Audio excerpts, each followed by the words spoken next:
सूरज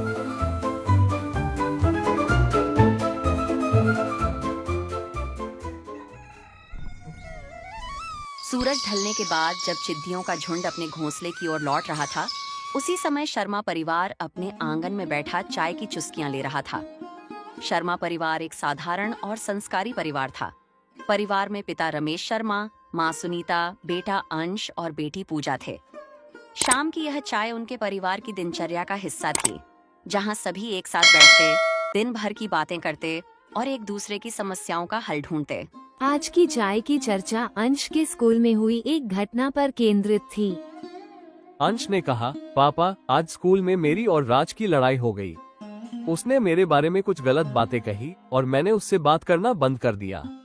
रमेश जी ने मुस्कुराते हुए पूछा, अंश, राज तो तुम्हारा सबसे अच्छा दोस्त है, उसने ऐसा क्या कहा जो तुम्हें इतना बुरा लगा? अंश थोड़ा झिझकते हुए बोला, पापा, उसने कहा कि मैं क्रिकेट में अच्छा नहीं हूँ और मेरी वजह से हमारी टीम हार गई। सुनीता ने बीच में कहा, लेकिन बेटा, क्या उसने यह मजाक में कहा था या वो सच में तुम्हें नीचा दिखाना चाहता था? अंश ने जवाब दिया, मुझे नहीं पता माँ, लेकिन मुझे बहुत बुरा लगा। ये सुनकर रमेश जी ने अंश और पूजा को पास बुलाया और कहा, बच्चों, दोस्ती एक ऐसा रिश्ता है जो हमें खुद चुनना होता है। सच्चा दोस्त वही होता है जो हमारे साथ हर परिस्थिति में खड़ा रहे और हमें बेहतर बनाने की कोशिश करे। लेकिन सच्ची दोस्ती में गलतफहमियां भी हो सकती हैं। ऐसे में जरूरी है कि हम अपने दोस्तों से बात करें और समझें कि उनकी बातों का क्या मतलब था। पूजा ने उत्सुकता से पूछा, पापा, क्या आपके भी बचपन में ऐसा कोई सच्चा दोस्त था? रमेश जी ने मुस्कुराते हुए कहा, हाँ बेटा, मेरा सबसे अच्छा दोस्त था अरुण। हमारी दोस्ती ऐसी थी कि पूरा गांव हमें साथ में ही पहचानता था, लेकिन एक बार हमारी भी लड़ाई हो गई थी। सुनीता ने चाय का कप रखते हुए कहा, ये तो दिलचस्प है।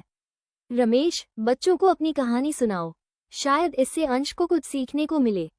रमेश जी ने अपनी कहानी शुरू की। बचपन में मैं और अरुण हर काम साथ में करते थे, स्कूल जाना, खेलना, पढ़ाई करना, यहाँ तक कि एक ही खाने का डिब्बा बांटना हमारी दोस्ती की मिसाल दी जाती थी। लेकिन एक बार गांव के वार्षिक मेले में हमारी लड़ाई हो गई। बात ये थी कि मैंने नई पतंग खरीदी थी और अरुण उसे उड़ाना चाहता था। मैंने मना कर दिया क्योंकि मुझे डर था कि वह पतंग कहीं कट न जाए। वह नाराज हो गया और हमारी बात बंद हो गई। अंश ने उत्सुक होकर पूछा, फिर क्या हुआ पापा? आप दोनों ने बात कैसे शुरू की?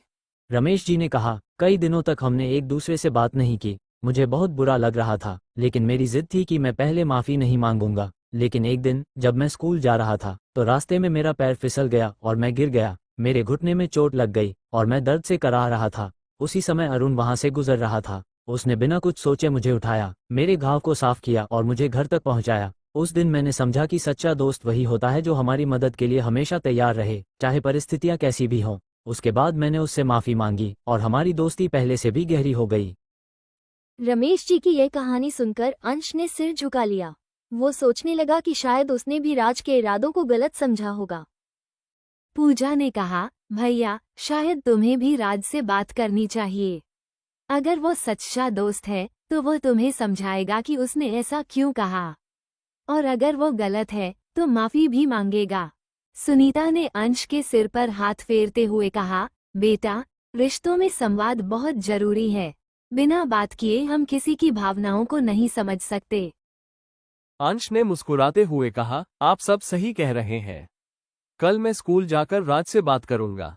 शायद वो मजाक कर रहा हो और मैंने बात का बतंगड़ बना दिया। अगले दिन अंश ने स्कूल जाकर राज से बात की। राज ने हंसते हुए कहा, अरे यार, मैंने वो बात मजाक में कही थी। मुझे नहीं पता था कि तुम्हें बुरा लगेगा। अगर तुम्हें दुख हुआ तो मुझे माफ कर दो। अंश को ये सुनकर राहत मिली और उसने राज से माफी भी मांगी कि उसने बात को समझे बिना ही उस पर नाराजगी जाहिर की। दोनों ने फिर से अपनी दोस्ती को पहले जैसा मजबूत बना लिया। शाम को अंश ने घर आकर ये सब अपने माता पिता को बताया। रमेश जी ने मुस्कुराते हुए कहा, देखा बेटा, सच्चे दोस्त वही होते हैं जो हमारी भावनाओं को समझें और हमारी गलतियों को माफ कर सकें। दोस्ती में ईमानदारी और संवाद सबसे जरूरी है। ये कहानी अंश और पूजा के लिए एक बड़ी सीख बन गई। उन्होंने समझा कि सच्चा मित्र वही होता है जो कठिन समय में साथ खड़ा हो और हर छोटी मोटी गलतफहमी को बातचीत से दूर किया जा सकता है। परिवार की यह बातचीत उनके जीवन में रिश्तों की अहमियत को और गहरा कर गई। अगर आप सारे लोग इसी तरह का वीडियो देखना चाहते हैं तो मेरा चैनल को सब्सक्राइब और शेयर करना ना भूलें।